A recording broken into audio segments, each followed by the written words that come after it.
HSC social science പൊളിറ്റിക്സിലെ കുറച്ച് questions നോക്കാം.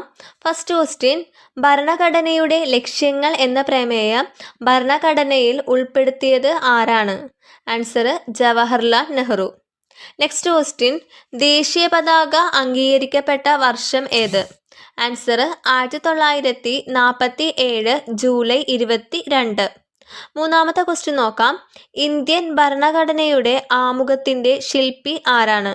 Answer Jawaharlal Nehru. നാലാമത്തെ ക്വസ്റ്റ്യൻ, ഏറ്റവും പ്രായം കൂടിയ പ്രധാനമന്ത്രി ആരാണ്? ആൻസർ മൊറാർജി ദേശായി. അഞ്ചാമത്തെ ക്വസ്റ്റ്യൻ, റിപ്പബ്ലിക് എന്ന കൃതിയുടെ കർത്താവ് ആര്? Answer Plato. ആറാമത്തെ ക്വസ്റ്റ്യൻ, ആവിഷ്കാര സ്വാതന്ത്ര്യത്തിന്റെ വക്താവ് ആര്? Answer John Stuart mill. ഏഴാമത്തെ ക്വസ്റ്റ്യൻ, സ്കൗട്ട് ആൻഡ് ഗൈഡ്സ് സ്ഥാപിതമായത് എന്ന്? ആൻസർ 1907.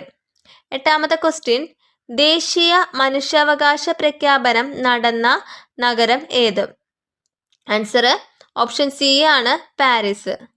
ഒമ്പതാമത്തെ ക്വസ്റ്റ്യൻ, ഐക്യരാഷ്ട്രസഭയുടെ പൊതുസഭയിൽ ആദ്യമായി മലയാളത്തിൽ സംസാരിച്ചത് ആര്? Answer Mata Amritanandamayi. പത്താമത്തെ ക്വസ്റ്റ്യൻ, കേരള മനുഷ്യാവകാശ കമ്മീഷന്റെ ആദ്യ ചെയർമാൻ ആരാണ്? Answer justice MM Pareeth Pillai.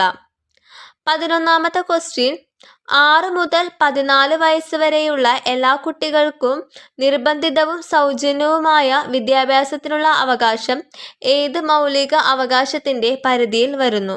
Answer സാംസ്കാരികവും വിദ്യാഭ്യാസപരവുമായ അവകാശം.